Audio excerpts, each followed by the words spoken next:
So I'll count it off. 1, 2, 1, 2, 3, 4. 1, 2, 3. Just let's go. 1, 2, 3, go. 1, 2, 3, 4. 1, 2, 3, 4. 1, 2, 3, 4.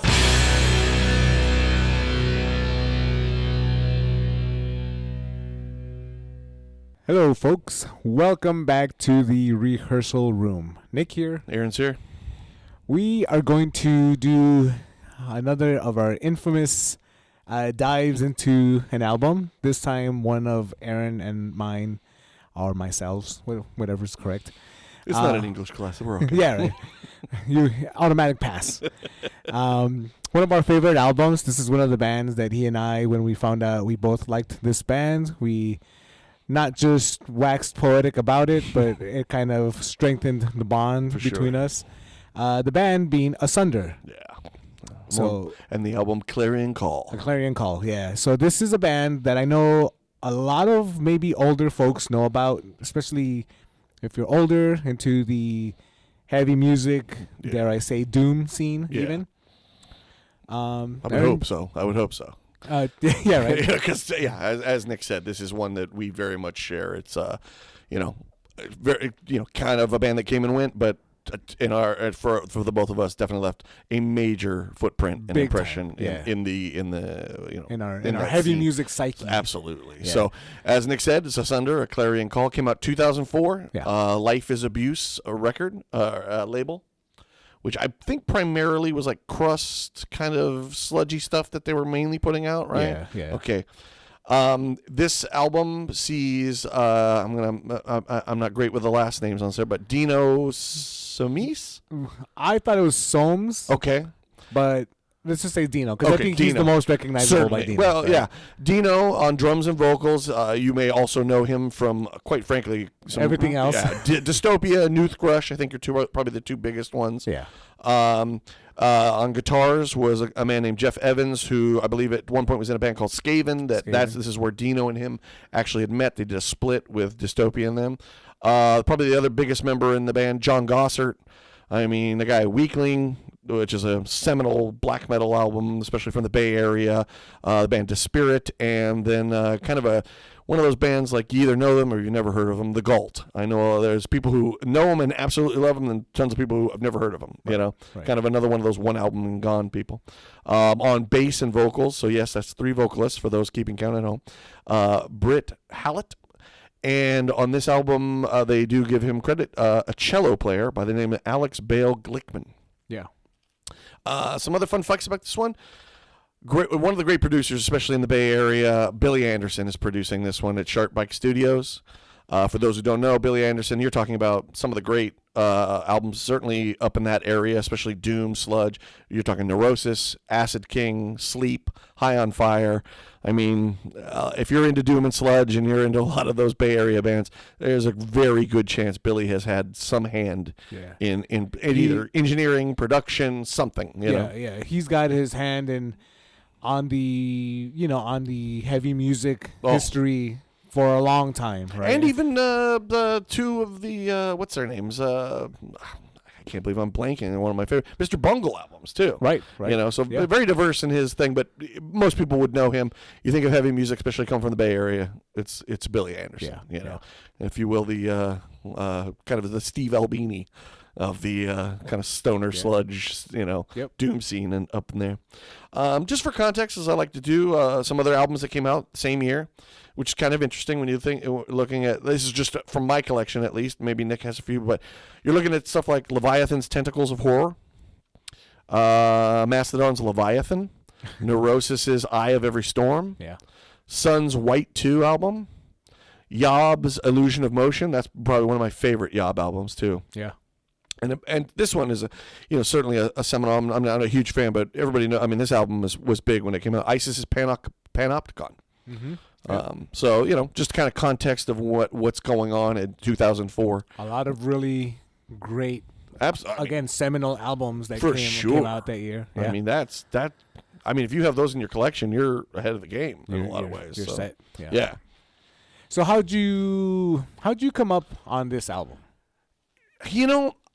I'd like to say that I have some story behind it, but I imagine it's just when I got into early heavy metal, it was essentially the basics, the Metallicas, the Slayers, the Panteras, all that stuff. And then as I got more into stuff like Black Sabbath and then was finding more and more into Doom, it was just like, well, if it had Doom on it, I was just eating it up. Doom, sludge, stoner. I lived into that probably for, 10 years solid. Anything that was just said it. I'm sure it probably got recommended. People were just like, I was probably exploring the genre that most people would associate them with, funeral doom.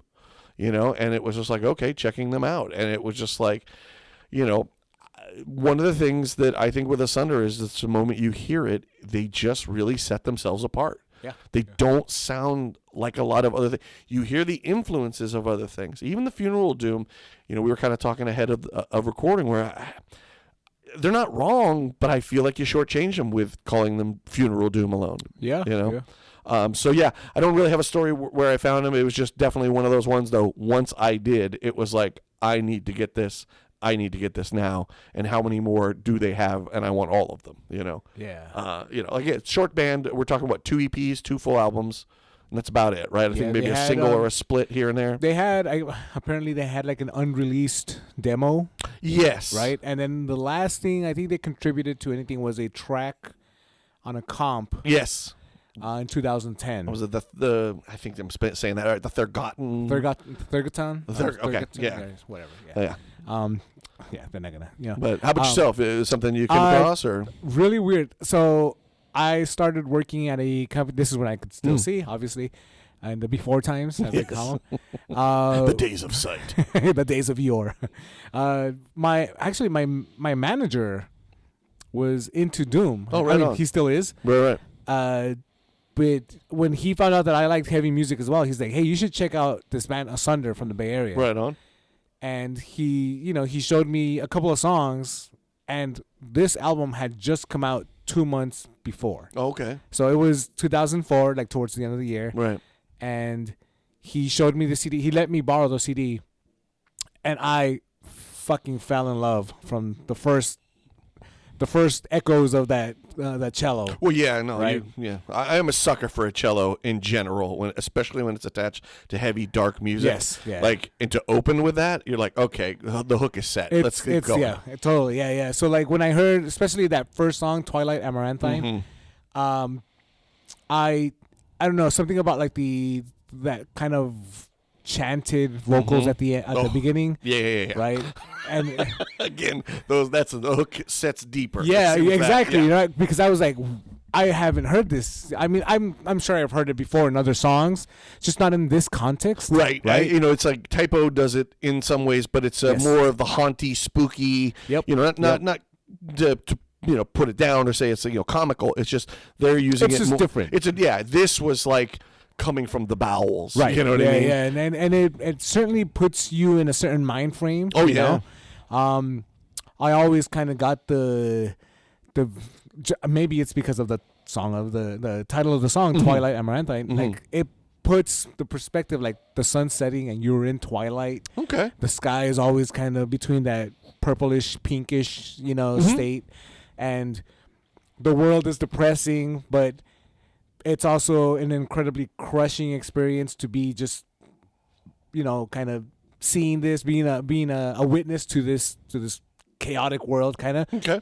That's kind of where that song initially put me. So when it goes to Crown of Eyes and then a Clarion Call and then that weird and kind of instrumental track, which is, you can skip that one if you like. I do enjoy. I know instrumental kind of covers all of it. I get a sense of like a dark ambient thing, which I very much love.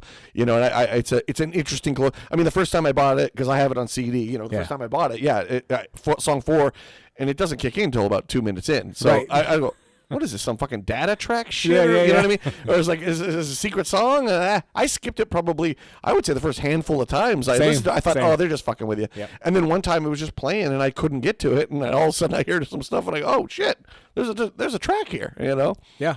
And the only reason I say some folks skip it is because I also did, just like yourself. Yeah.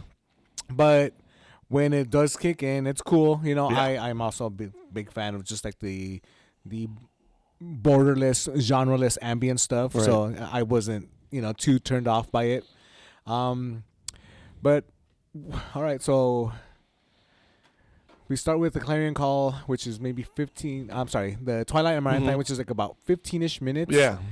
Which, I know bands were already doing the long songs at that Sure, point. sure. And that was their goal. I was reading that they were looking at a lot of those European bands coming out and saying, like, let's do that. Let's really expand on these things. Let's go longer. Obviously, Gosser coming from Weakling. Weakling was doing longer songs, something that maybe was a little more prevalent. But, I mean, obviously, dystopia songs as opposed to Twilight songs or with Asunder songs, much different in that way. Yeah, yeah. But, yeah, I mean...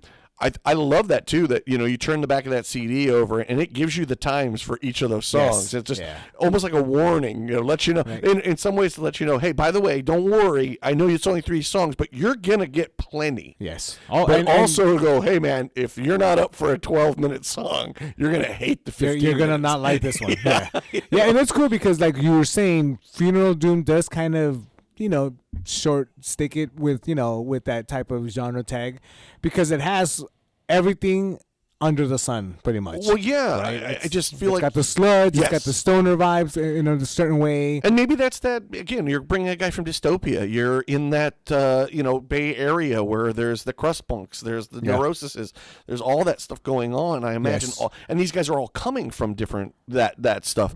Right. I don't know how you don't add it. You know what I mean? Or how it doesn't just influence. Right. Maybe it just comes out when they play. There's nothing you can do about it, Yeah, my wife and I lived in the Bay Area for a very eventful year, and every time, and I mentioned this to you before, just being there made me think I'm in the land of Asunder. Right. I'm in the land of High on Fire and Sleep as well. Sure. But where I was, it was more Asunder because being in Oakland just kind of felt more akin to Asunder, and I might be wrong about that. Like they were probably like in San Francisco proper, but at that time, and that was kind of what was going on there. Again, this is when Billy's really making a name for himself with a lot of those bands that are, obviously Acid King, stuff like that, aren't necessarily from San Francisco, but they're in that area. You know what I mean? I think they still can, they can pass with. Oh, for sure. And I think, like, again, at this time, like I remember being very deep into this genre, so it did feel like this was a genre that was starting to expand beyond, although I love those bands, the Obsessed and the Pentagrams and so on and so forth. That European influence of that kind of slower doom cathedral, but even more slower with, like I said, is it their album or is it actually the band Stormcrow? I can't remember. Stormcrow's the band. Is it the band? Okay. Yeah. Again, I'm going to probably butcher it, but Thurgotten or however you say Thurgotten's, it. yeah. Those kind of bands, and then eventually we get to bands like, Ahab and stuff like that now and more recent. Right. Funeral Doom is its own kind of, and again, I'm not necessarily shitting on the genre, but I know for myself, it's not one that I'm always that much that into. Right. So when I see it attached to Asunder and know how much I love Asunder, I guess it's just more me pushing back because I just think there's, like, one thing I think that really sets it apart is the busyness of the drums at times. Yeah. Like so many other times, it's so glacial in the way it's played. And again, I love that to some degree, but that drummer is just, just keeping time. You know what I mean? Yeah. As I read one time, somebody says, some of those Funeral Dooms, you could vacuum your entire living room in between, snare hits. Where Dino, man, he really is like, but also it's controlled. It's not who's jacking off on the drums back there. You know what I mean? This is a good example of when you have a person who says, "Oh, playing slow is easy." Yeah. Well, no, it's not. No. Because here's a guy who comes from playing fast, right, and is able to tone it down and make it work. And even, and there are parts where he's playing like double kick. Oh yeah, right? No, it's like there's in other words, like some of that Funeral Doom, it's almost like, is there a drummer back there? Right. You never are like, hey, where's Dino? Like, no, huge, but it doesn't feel over the top either. Right. It's not Dave Lombardo back there, double kicking it the whole time. Right. Which I love Dave Lombardo. He could do that anytime he wants. But it's just to say, it wouldn't fit this. Right. And yet somehow he's able to find that beautiful middle ground between going ape shit and really playing something slow. And I think that's the thing, going over this album before, knowing we were going to record about it, that's the thing that just kept standing out. I mean, I'm a drum fiend in general. I love hearing drummers, but normally I don't walk away from this kind of Funeral Doom or Doom, however you want to say it, and go, man, that drummer. You know what I Right, mean? right. But that's something that just really stuck out. I was like, Yeah, damn, yeah, dude. yeah. Dino is really putting stuff in there, but without taking away from anything else. Yeah, and you actually used a really great word right now, beautiful, because that is something that I Yeah. associate with Asunder. Yeah. It's beautiful, it's tragic. Yeah. It actually sounds incredibly majestic. Yes. And it might be because of the way they're playing the actual riff in the song, backed by that cello. Yeah. Because it's a very tasteful cello. I mean, it Yeah. just, when it comes in, it's like, oh, thank you. That is the mourning that MOURNING Yeah. that my heart was feeling. And even though the lyrics might be something, kind of angry and it's, Sure. again, chaotic and corrosive and stuff like that, it just feels beautiful. Like this whole album is beautiful. It is, right? Like for maybe that's where some of my pushback on the Funeral Doom. Like, I think Funeral Doom, I think sadness, I think depressing. Yeah. I don't necessarily get sad or depressed when I'm listening to Asunder. For all their darkness, at times there feels like there's a little light at the end of that tunnel. Yeah. You know what I mean? And it's just it's more sorrow than it is necessarily. It's just a sadness more than it is I want to die and kill myself and dig a hole. Right. Yeah. You I know? mean, going back to that visual that I painted with the sunset and the eternal twilight kind of. It's, the sun is setting, but it's also because you know that the sun is going to rise at some point again. Right. So it's like, all right, well, this is the mopey part of the day, and here's this great, tremendous music to soundtrack the event of that, right? And I was going to say there are a couple of versions of this album, right? I believe just the record. I think I looked. It was I think Nuclear War put out the record, and then the CD. I think that was it. Okay, all right. And that's the 2 LP version of the record. I believe yes. I believe that was a 2 LP. I think it's been reissued once. Okay. But the CD is what I have. The CD. I don't have it on record, but I have the CD. That CD was also worked on by another notable person. I want to say Matt Shapiro might have been one of the people, and he's also known in the Bay Area. Okay, like he's pretty well known up there. I think he used to host shows at. I always forget the name of this place, but it was at the Jack London Square. Okay. I forget. Anyways, no, that doesn't matter. That part of the story, at least, because Matt's inclusion in this is obviously important. I actually got to see Asunder. Oh, right on. So in 2006, before Amy and I moved up to the Bay Area, I was already familiar with them. They actually played down here in Los Angeles. Folks might know the Regent Theater in downtown LA. Beautiful, scenic downtown Los Angeles. Well, before it was the Regent, it used to be called Safari Sam's. And that was the second location of Safari Sam's. Because the first one was a strip bar out by Santa Monica. Yeah. Anyway, when it was in downtown, Asunder came down and played with, I want to say Corrupted, and a local band who I'm forgetting the name of. Which Corrupted really certainly is a good band. Yeah, Corrupted's another great band. But the local band was, again, I'm forgetting the name of this, but it was my old manager's band. Oh, the one who introduced me to Asunder in the first place. Very cool. So I remember going, and I remember seeing him, and I'm like, what the hell, man? Like, you never told me you played music to this extent, you know?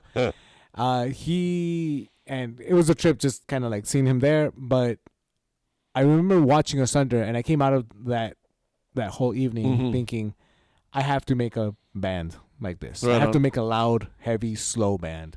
And a few years later, I would. But just seeing it live, it's, you know how when you see something and it makes you catch your breath, almost like, you know? Oh, like yeah.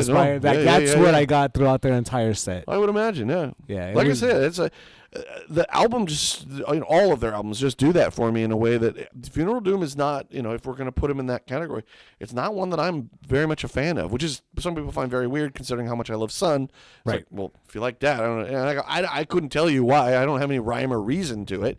It's just to say, of all the genres of Doom, it's probably my least favorite, and yet something about Asunder I come back to over and over and over again. Now, I did see a couple of reviews online where, they talk about like the riffs not having any emotion in them or any intent behind them, which I don't agree with at all. Yeah, I mean, beauty is in the eye of the beholder, man. I mean, I get it. This is, again, these genres in general are not for everyone. You know what I mean? Or and I get it. As I said, you and I, we're huge fans of Sun. I understand why people go, I don't get it. I For get sure. it. I'm not. That's cool. I wish you did. Because it'd be the more the merrier. But I think. Sometimes too, when you attach names to certain things, you assume certain, I think even like their tone is very doomy. It's not European style necessarily. Right. It is way more of like a more of an American sounding doom sound. Yeah. You know what I mean? And again, I don't know. I mean, there are bands that I can think of that certainly, one that always comes that I always pair them together was a band called Aldebaran. They were around that same time. I think their first album probably came out about 2 years after this one. Yeah. But it's that same thing. It's just really just two guys, I believe, in that one. But I think their last album came out in like Profound Lore. But they're one of these bands. They got like 2 big albums and 300 splits and kind of thing. But I love them. But there is just. Another one that comes to mind is like Blood of the Black Owl. Yes. I know that's one that we share. Yep. It's like that kind of, but it's a talking kind of chanty. I got that Blood of the Black Owl kind of feel to it. So it's just like, again, it's one of those bands. I know you and I have know this. Is like, yes, I think people who know them love them. And there are those who just never heard, which is weird when you consider, again, I know, everybody's bubbles being what they are, but like, Dino and John Goss are these are major players within the metal world when you think of the bands that they've touched on. So it is surprising sometimes to find people who've never heard Asunder. But then again, maybe it's, 2 splits, 2 albums, and you're kind of here today, gone tomorrow. Which maybe that's some of it. Because those splits, they were with, one Graves of them at was Sea Graves is at one, Sea. right? Yeah, and then the other was Flesh Like Flies. Well, that's the name of the split, right? I thought it was the band. I'd have to look, but yeah, I mean, again, it's just to say, like, maybe that's the point, right? Maybe they were just supposed to be a flash in the pan. You know what I mean? It's just a shame because it feels like there was really something there. Yeah, and again, but it's weird because of the bands where these other members come from. Because I mean, even Skaven, they were around, they were pretty prominent, for their lifetime. So it's weird that this band, I don't want to say didn't get the recognition because I think they might have, but they came and went too quickly. That may be, yeah. And again, I mean, with different times come different. Like I always say, now weirdly, a band like this, I don't think gets slept on. Oh, for sure. You know what I mean? Yeah. It's just because I maybe word of mouth is just so much easier. Look, I'm not saying these bands wouldn't exist, but I think to myself, you can't tell me Bell Witch, Samoth Race didn't own an Asunder album. Right. Yeah, you don't get to Bell Witch and that. I mean, again, they could have created that without maybe. I just go, dude. I mean, that influence seems there. You know what I mean? Yeah. So I mean, is that? It's not to say necessarily that Asunder was ahead of their time per se, right? But it is to say, I think that happens to a lot of bands that are ahead of their time. You're doing something that just nobody's caught up to yet. In fact, everybody who's caught up hasn't even started a band to do that yet. Right. And the moment they do, it's like, And they were using factors that a lot of other bands have done, like in the past, since before and after, right? Yeah. Like they use the double guitars, the drums, bass.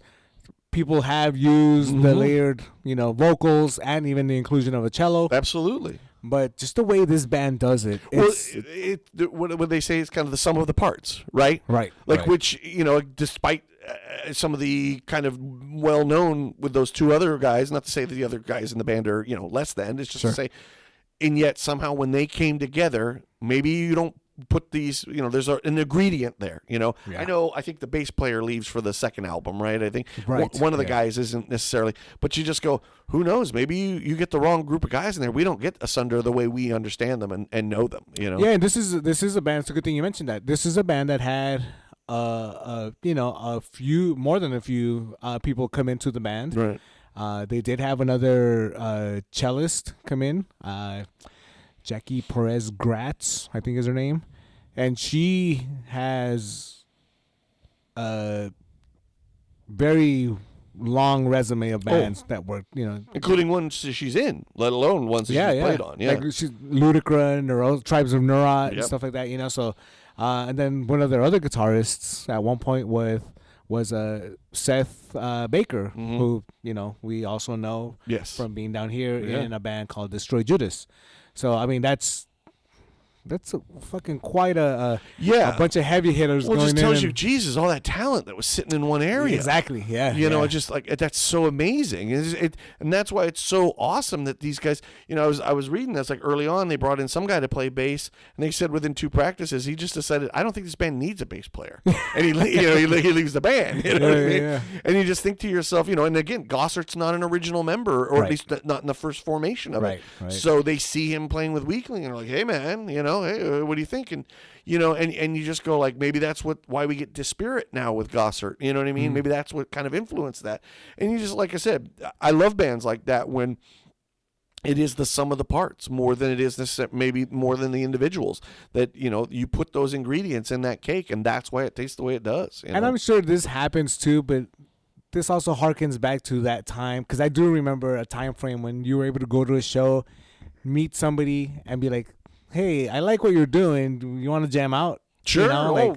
Especially in a small scene. I mean, again, Oakland is not small necessarily, but that scene may have been very small. Yeah. I mean, like I said, what I had read is like essentially 3 of the guys from Dystopia all of a sudden decide we're moving to Oakland. Right. You know what I mean? And so they get up to Oakland, and now they're playing in a couple other things, they do the split with Skaven, and all of a sudden he gets with the Jeff guys, like, hey, man, why don't we start this Asunder thing? So you just go like, wow, it's so, it's very incestuous. Very. I mean, like every other music scene out there. There you go. Right? Because remember, this music that we love, despite being in it and feeling like it's a million of us, the reality is it's not. Right, So right. when you find these scenes, and especially early on when you're talking about like, like these guys are clearly listening to this European style of death. Yeah. And doom, and then going, well, how do we kind of American, or how does it filter? Well, how do we filter it? Yeah. I mean, how many people were actually getting those records? If you didn't work at a record store or know somebody, or because your band toured in Europe, Exactly. and these guys may have opened for you. You Yeah, know what I mean? yeah. So when you found that one other guy who was like, yes, I too like that, I imagine you two attached each other, to each other, and said, okay, we got to do something with this. Yeah, totally. Yeah, And yeah. I love that. I mean, it's the great part of a scene in general. You know what I mean? Where now, yes, for good and for bad is a different discussion. But, it is this thing where you go like, now it's like we're so varied in our listening, more so than probably we were back then because of the availability of it all, Yeah, I mean, I know I've touched on that before in other conversations where like just the ease of access of the music that we have now. For sure. You always want to kind of listen to see what's new, but of course you want to fall back and listen to some of the old staples as well. Going back to this was awesome for me because it was a whole week of just re-listening to this album. I like fell in love with it all over again, which was cool, Yeah, it's they are a band you need to sit down and listen to. Yes. It's not to say I don't throw it on in the car as much as just to say when they come on, I'm paying attention at all times. Right. So, I don't necessarily listen to them as often as I should or would like to.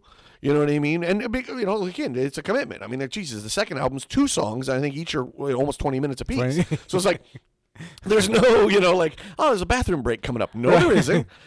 So it's just like, they're one of those bands I return to. And that's, that's always nice just in general when it comes to your music. When you go back to something maybe you haven't heard in a while and you throw it on and immediately takes you back. It takes you right back. And you fall right in love with it again. And you go, God, did I pick a good one on this one? Yeah. Oh, yeah. There's no reason to ever get rid of this. There's no reason to ever trade this in. Like, because there's plenty I've made decisions on 5 or 6 years ago that I listen to now and go, wow, I must have liked it at the time, Yeah. But yeah, this one is just, it's so. This is one of those forever keeps. It really is, man. And again, I as I said, a genre that I'm not a huge fan of, but when I find the ones that do it in the way that I love, Yeah. and I just, and like I said, we were saying before, it's like to me, they're more akin to the way like Winter approached Death Doom, and I know Winter very much hates being called Death Doom, blah, blah, blah, blah. That's fine. And if they weren't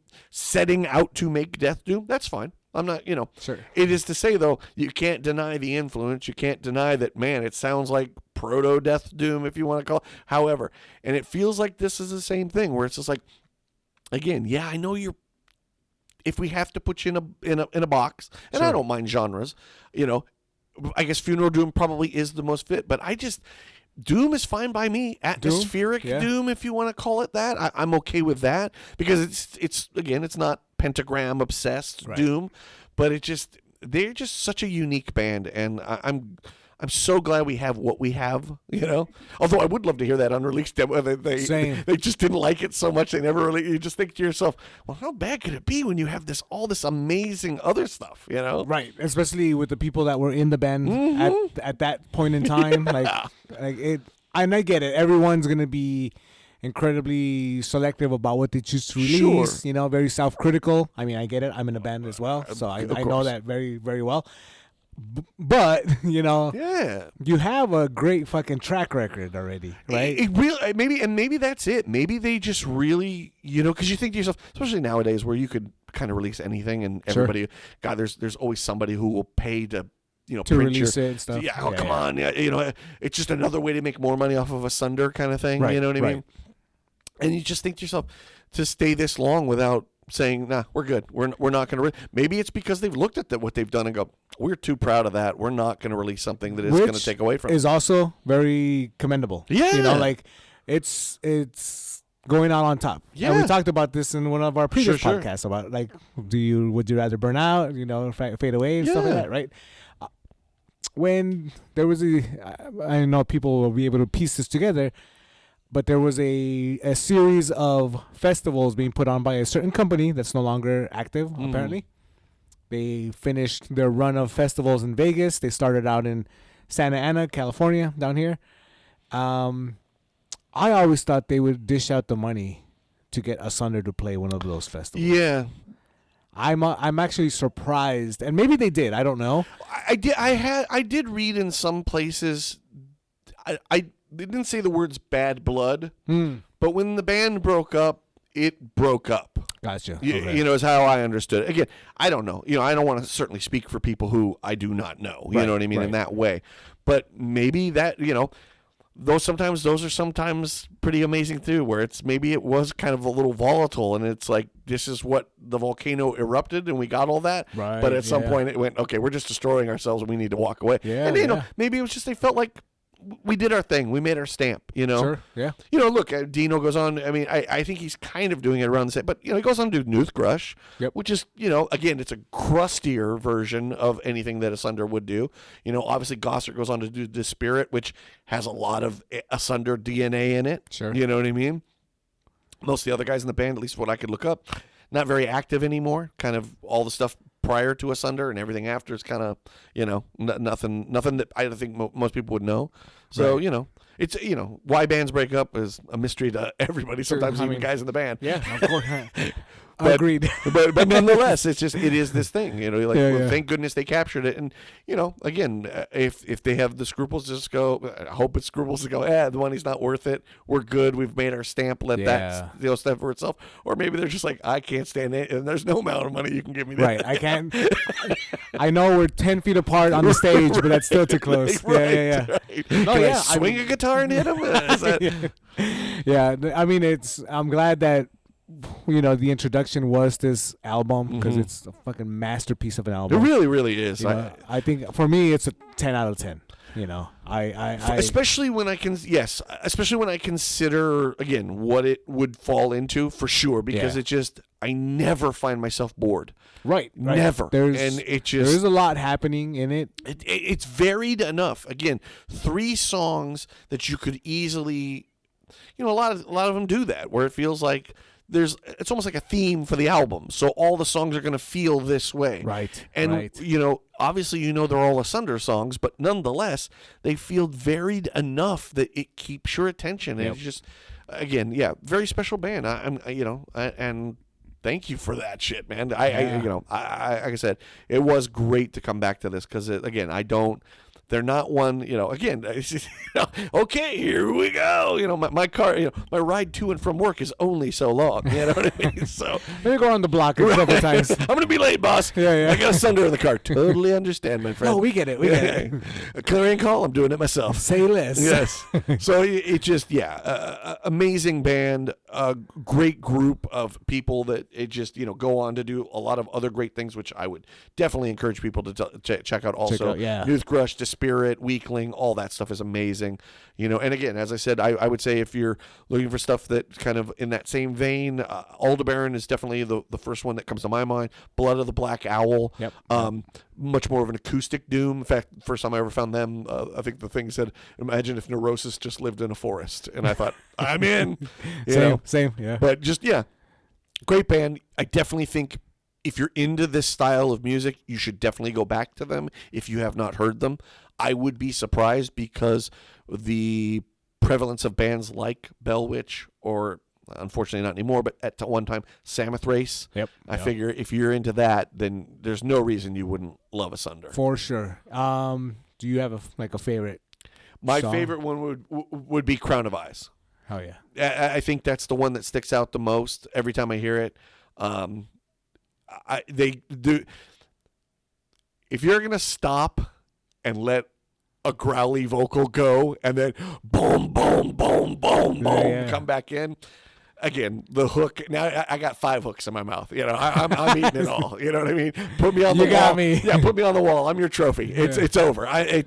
That shit gets me every time they do it, and I fucking love it. The other part that of course stands out is the third song when it does that. We were talking earlier about the 3-minute mark where it just does that sleep riff. It's just dung dung dung dung, yep. dung, and it's coming, and you're just like, dude, yeah. When it hits, when everybody comes in on that, it's just like, this is fucking heavy. Yes, it's precise. Yes, and it's just like you have no other option but to bang your head. Yes. In traditional doom metal fashion with their arms crossed, looking, mad / pouty as ever. Yes.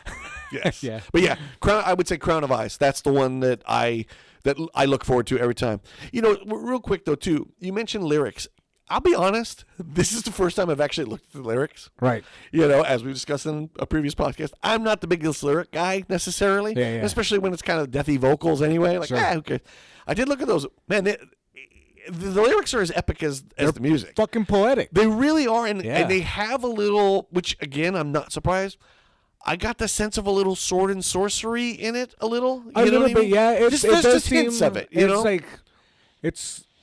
They're very natural and esoteric. There you go. Right? And I thought, no wonder Nick likes it. This got Nick's name written all over it, pal. From the music I knew, but even from the lyrics all the way to the music, I'm like, this is. I for have Nick. the version, the 2 vinyl version, and it's got a lyric sheet and stuff like that. Yeah. So I remember sitting down with it, and I was like, motherfuckers, you guys are geniuses, or genii, or whatever the word is. Like, you guys are it, Genie? Genies? Yeah, like. Clearly we're not. Those are ones, I forget which one. I forget if it's in Crown of Eyes or in the song, the title song, where he's like, I am big flames. And I'm like, what is this? So I go look up the word iambic. And I'm like, oh, all right. Yeah, that works. You're right there. There was another one where it was like, oh, there's some words I'm gonna have to sound these out. Yes. I need a dictionary. Yeah. Let me sound the vowels out in this one, the syllables. Amethyst. Okay, here we go. And you're just like, man, these guys, they own a thesaurus. Well, I mean, I'm gonna be honest. I didn't know what the fuck amaranthine was. I still don't. To be completely, I didn't bother to look it up. I just, sometimes it's like, again, we talked about this in the lyric and music thing. Sometimes I don't want to take the mystery away. I don't know necessarily what they're singing about. I don't really care. one of those examples where it doesn't hurt. Finding out I what can the only lyrics imagine. are, No, because clearly care is put into it. That much for sure. It's just like it adds this sense of mystery to it. Where if you told me these guys were cloaked as they're doing this, I wouldn't have been surprised. It's like wizards up there to a degree. Like I know people make fun of California being the land of the hippies and stuff like that, but this does sound like the the cloaked shamans Yes. sitting on a hill watching the sun go down on this chaotic world, right? Yes. And which leads me to my favorite song, the first song, Twilight Amaranthine, when you have the cello, the kind of the vocals that are chanted, Yes. and they do break off in like a 3 vocal melody. Yes. At one point, be still my beating heart. Again, right? it just and that's another thing. Like I think is so cool is like they're almost like little hooks. Yes. In a song that has no hooks. You know what I mean? Or in a song full of hooks because there's so much in there. The traditional hook of a song. You know? Right. Funeral Doom isn't exactly known for, that's hooky. They really get you on that one. Yeah. But they are these little moments that you go, that one, that's coming. Yes. Oh, that part's coming. Yes. Oh, I can't wait till they do that. And again, to add that to what you're kind of already doing, it just, like I said, it would have been interesting to sit in that rehearsal room while they're coming up with this shit. And I would love to have been a fly on the wall and just seeing, like, how did this all come together with these kind of different influences that you're all bringing to this Because it's also room. like different musical perspectives that they're bringing in, Oh, right? I mean, we've already said where they come from. Absolutely. But to sit them down in a room, and I don't know if this was the process or not, but sure. like to have them in a room and say, okay, I know most of us play faster. Mm-hmm. Let's do it slow now. Yeah. And let's not speed up on purpose. And let's do it heavy where the heavy is called for. Mm-hmm. And we're going to make room for the cello. And even if the cello's not in the room right now, let's leave it blank. Yeah. Let's let the music breathe. And let's let the vocals kind of take over here in these parts. Oh. Right? It's and a lack of great. considering Skaven and Dystopia and certainly things that he went on to do. There is no sense of, at least not in my ears, no sense of crust or punk in it either. It's purely funny. metal. It you know? is metal, but it's funny I you guess said I'm just that. thinking when I hear Dystopia or I hear like Noothgrush, especially like Yeah, that's yeah. Dino's next, and you just go like, that's grimy, that's Right. dirty. You can hear grit in that. I don't catch it. It's so, and I don't mean to say pristine or clean per se, Right. but it just there's a different feel from that where. Considering how deep some of those members were in that kind In the of scene. crust and sludge. I don't know if you this has to do much with Anderson's production, but for me, there is kind of a layer of griminess. Okay. Just and maybe it's like the compression in the instruments or the drums, but it like I said, it's very reminiscent of the Bay Area to me, especially in feel that you. decade, in Sure, the sure. early 2000s, where stuff sounded not overly produced and not underproduced. I don't know if it's just right, but it's there are parts that like the drum does sound like a natural drum set. I know. It doesn't sound like the big stadium drum kick that a lot of bands go for, and even like the guitars. Those are natural doomy I know. tones that you're getting. Which definitely adds to the feel of that whole album. Yeah. Yes. Because for sure. it adds to the darkness, the atmosphere, because it doesn't sound like I'm listening to necessarily a record as much as I'm listening to a performance. Right. You know what I mean? So it doesn't Yes. have that sheen. Yep. That sometimes it's too. I hate to say it. I know you're a fan. I like him to it. Paul Bearer has a little bit of that, where it's very clean. There's a sheen over that, where it feels very produced. They want especially this later Paul Bearer album for sure. Yeah. Where there's to that degree, if you want to count that as like to say their influences of crust and punk, yes, in that sense you're right. There isn't there's not a nice sheen over the top of it. They want that to sound. I hate to say gritty, but gritty. It's a great And point. it's not so much raw either because it is produced. Like there is production under the there. tones of the guitars and so on and so forth for sure. They're not, this isn't, they're not. There's no H1 pedal or it's not grimy. It doesn't sound buzzsaw. Right. You know what I mean? But it also doesn't feel. What's the word? Oppressive in the tones either. Not at all. You're not Not being at all. crushed by it as much as kind of slowly taken out to sea by it. You It know what I is mean? very natural sounding, Yes. very inviting. Yes. Right. Very soothing. Yeah, even, right. Weirdly, right? Considering, but again. Which weird for an album that's so melancholy and heavy and stuff like that. It is not an album that like. I don't know if this was the intent at all. Again, this is it's what most I'm likely hearing. just Yeah, me. absolutely. But I get like you said, it is kind of hopeful in a way, you know. Like, weirdly, right? Like, okay, good. I'm not a crazy. no, yeah, I'm it glad that feels you like said there's that a because little you're right. light Yeah, at the end of the tunnel there. It's not, Yeah. it's when you think of a band like one that I would say is probably influenced by them, like a band like Loss. You know what I mean? Yeah. Like that is like, I think the albums come with a straight razor. You know what I mean? It's just like, whoa, we are really gonna get depressed tonight, everybody. Yep. Where this, I never get that sense. You know what I mean? It's certainly not, hey, everybody, we're having a party. Let's throw in a little Asunder and start boogie woogieing. But it's not. It's a sadness, but it's not despair. Maybe that's maybe a way to say it. I'm bummed right now, but things might get better. We'll see. Yeah, you're not forsaken, you're saken. Yeah. Yes. Maybe not optimistic per se, but yeah, things could be worse. Of course. Yeah. So 10 for you. 10 for me. Yes, because every song is perfect. You're not wrong. You're not wrong at all. I think I'll go. I'll go 10. Yeah, especially. Again, a genre I am very limited in what I like, and this one just stands out every time I hear it. Yeah, I think it's, again, I think if you're into this stuff and you haven't heard Asunder, you really should do yourself a favor. When you're done downloading or listening to this podcast, then go listen to Asunder. Yeah, go listen to Asunder.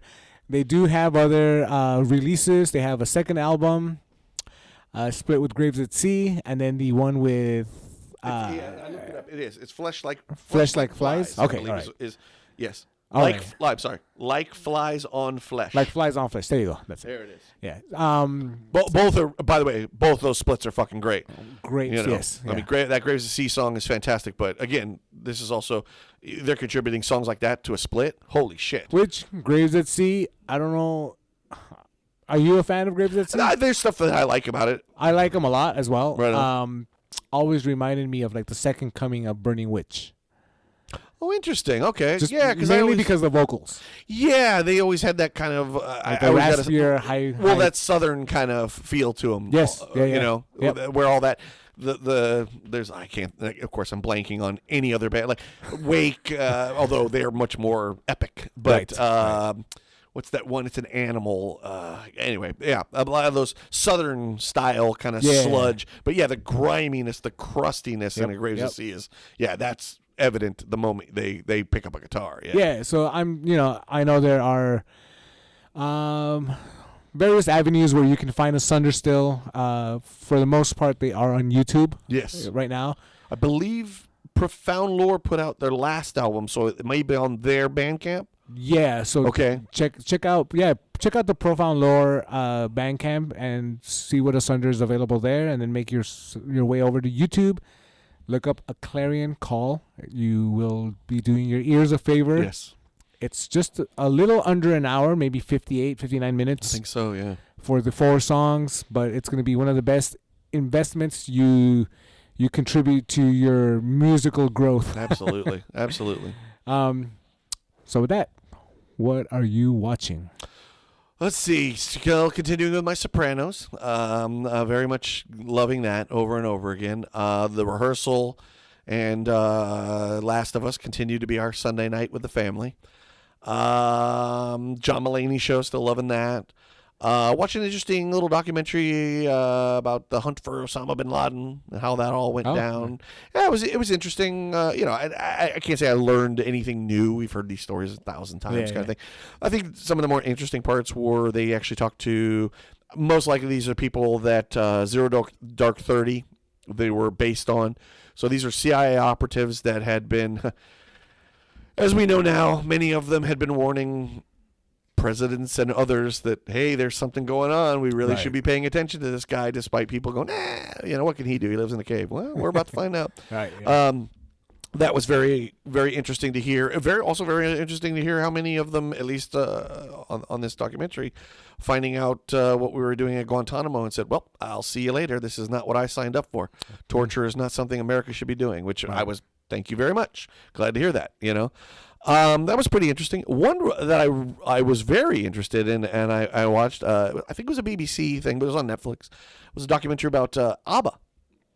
A band I neither care one way or the other about. They got some good songs. I mean, very quite frankly, some really great songs, honestly. Yeah. I mean, like, if you're just talking pop music, like, whew, you could do a lot worse. These are really well-made songs. But That's I didn't know pop music royalty right there. Oh yeah, I mean, you know, one of these bands where I know that in some ways they're almost a punchline in America, though they've had this renaissance with the Mamma Mia and all that other stuff. But it's like it's another one of these bands too that I love, where, and I understand we're spoiled here in America, but meanwhile they're conquering literally the world, and then America goes, I don't know. We'll see. You know, like, really? You know, but it was interesting to hear them where it was like, look, it made a difference to them. They did want to break in America. Yeah. This was still a time where that really did matter for foreign acts, you know?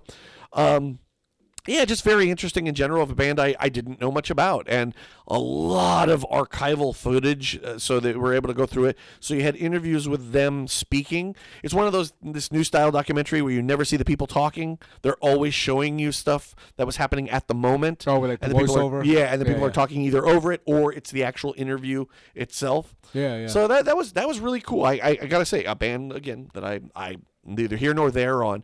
So to kind of learn about that, and especially from something where it was their part of it, you know what I mean? It wasn't just some guy's perspective on it necessarily. They're actually a part of it. That was pretty interesting, to say the least. And just also just, wow, I didn't realize how many ABBA songs I actually did know, you know? Really funny side story. Please. The first ABBA song I heard, they sang in Spanish. Is this the one that was, because they mentioned this, it was a UNICEF. Yes, yeah. Okay, Chiquitita, dime por qué. Yeah, That one, dude, yeah. I was like, wow, man, like, you know, it's one of these things where, like, I don't know, you know what I mean? It's like, they were never good enough for anybody. Right. Which was really shitty. They were kind of damned if they did and damned if they didn't. Sweden, their home country hated them because they didn't think they were political enough. Right. But then you just see these things where it's like, oh, by the way, we're going to do this song, and by the way, we're the biggest band in the world, and all the proceeds from this song will go to UNICEF to help feed children. Yeah, what a bunch of assholes, huh? Like, goddamn, how about cut them some slack, everybody? You know what I mean? What else? I didn't finish it. I can't remember their names now. There's a couple. Rose is the woman's name. In England, they murdered a bunch of people and buried them in their garden or whatever. Huh. There's a little documentary about that. Aptly named Rose? Yeah, I think that's her name, and it's an English guy. I remember hearing a podcast about them, so I kind of knew, but this was kind of interesting. I guess there's a lot of police footage that's been released so they can see. I'm always interested in those kinds of things, the psychology of it all. Movie-wise, watched Gladiator 2. Okay. Wasn't a huge fan of Gladiator 1, but it is Ridley Scott. So Ridley Scott, I'll pretty much see anything he does. And Denzel Washington's in it. It's like double whammy. So good, though there were definitely things, I don't know, maybe I should look it up. Maybe I don't know my history, but the idea that you could flood the Colosseum with water, I thought, maybe. I mean, even Gladiator 1 is not historically accurate listen, at all. I don't turn to Gladiator or Gladiator 2 for historical accuracy. You'd be surprised how many people out there do. I'm sure, but nonetheless. Probably 90% of the American public. I'm sure they feel like they just took a history lesson, but it just was very weird when you're like, so you flooded the Colosseum with water, like, okay, I mean, you guys did have drainage and you guys did invent, that sort of sewage thing, and then all of a sudden you have live sharks swimming in it? Okay, how did you catch the shark? He's fighting shaved baboons? Okay, baboons I get. Maybe you could capture but how the hell do you hold down a baboon and shave it? Is this where that topic of 100 men versus a gorilla comes from? I do not know. Because one of the days that's we're going to have to explore that. Yeah, good luck to those 100 men. Yeah, right. The other one watched, really good. Very much enjoyed it just recently. Golly, I just forgot the name of it. I'm sorry. I'm going to have to look it up because I definitely want to make sure that I get it right. We just watched it last night. Last Breath. Huh. Woody Harrelson, the guy from the fucking great Marvel movie, the 12 Rings. Is that what it was? Something, right? Shang-Chi. And the Rings of Power. Rings of Power. Oh no, that's Lord of the Rings. Yeah, it is. Whichever one that is. The kid has the Asian superhero Marvel. Yeah. Fucking great one, by the way. I think that's an underrated Marvel movie in general. He's in it. Woody Harrelson. The other kid, I've never seen him before. Based on a true story. These are guys that go to the bottom of the ocean to repair like phone lines, oil lines, shit like that. In other words, a job you couldn't pay me a fucking enough to do. Right. There's no goddamn Yeah, way I'm going 300 feet to the bottom of the ocean. Who knows what's swimming in I there? used to get scared in the Disneyland submarine, so there ain't no way I'm gonna. Dude, water splashes my ass in a toilet. I get a little scared for a guy. I don't know what's going to come up next. So, based on true story, the guy they were doing it in rough seas. The guy gets abandoned on the bottom of the thing. His cord gets cut, and he has to survive while he's down there. Yeah, Nope. yeah. Oh yeah. No, there's no like. This was actually scarier than any fucking horror film I've ever watched in my life. Like, Freddy doesn't exist. I don't give a shit about Jason. Right. I don't care about ghouls and goblins and ghosts and all that bullshit. None of that exists. This is real. This could happen to somebody, and it fucking did. But really good. About an hour and a half, you're in, you're out. They don't waste any time.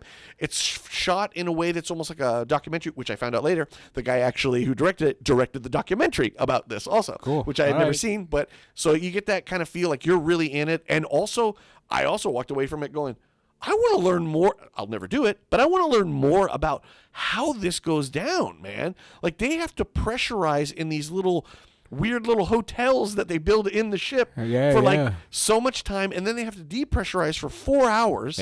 It's so cool. But that was a really good movie. I believe that's on Peacock right now. I would recommend it. Good movie. Like, again, hour and a half, you're in, you're out. And lastly, that was on Peacock. They just put it up, so I had to watched it actually this morning, John Wick 4, because those fucking movies are so fucking amazing.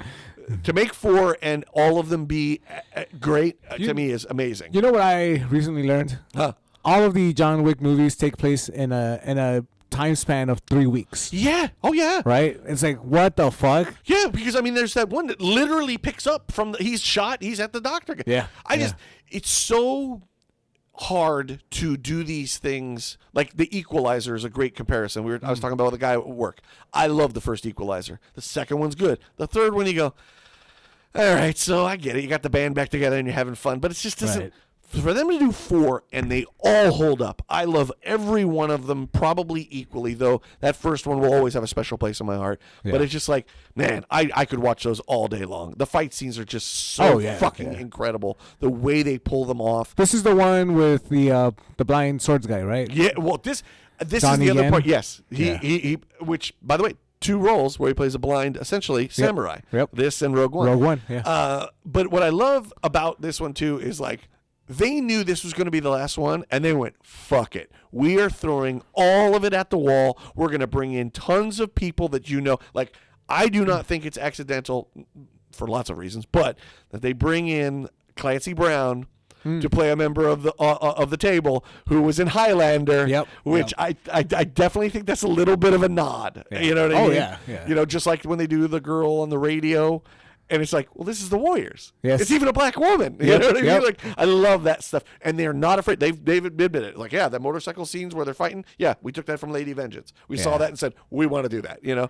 And I love those movies. He's apparently getting his own movie, Donnie Yen's character. Good. The ballerina one is coming out. I can't wait to see that. That looks good. I think there's going to be the ballerina. I think his name might have been Kane. Kane, right? Ironically. Right. There's going to be a Kane movie. Because Walking Stick was already taken, I think. Yeah, right. Am I wrong? There was going to be like an animated. Well, there was the hotel. The Peacock that's channel right. had the hotel. What is it? The Continental? God, the Continental. Which was a something prequel, which was the idea of the Continental being set up in New York. I never watched it. I heard some good things. But look, to me, there's a lot in that world that you can explore. And I loved how much they did it in those 4 movies. Yeah. I'm looking forward to the ballerina thing. The fear is always, will they give us so much that is it Star Wars in the way like you could explore so many other worlds out there, or will they do some of what Star Wars has done and just go, or we can stick to this one family? This almost seems like Fast and Furious without the cars. And actual actors. And actual actors and story actual violence. And cool don't get me wrong, there are times where you're like, is John Wick a superhero? Because that's pretty fucking amazing. Whereas Fast and Furious by the third one was like, okay, so they're just superheroes. I mean, when they jump off a ramp and go into space. Well, catch a person flying from a car to land on another just so he can get up and go, you all right? Like, Jesus Christ. I am good. Oh, wait. Wrong movie, sorry. But yeah, fantastic. I love those movies. How about yourself? What are you watching? Same as you with The Last of Us. What else did you say? The rehearsal, you watching that one too? No, actually, I Okay. haven't started that one Okay. yet. I'm letting that one kind of stack up. That's what we're doing with Andor. I found out last episode came, so Andor we're gonna is be ripping through that. fan-fucking-tastic. That's what I hear. Yeah. Good. I did finish the 4 seasons show. Okay.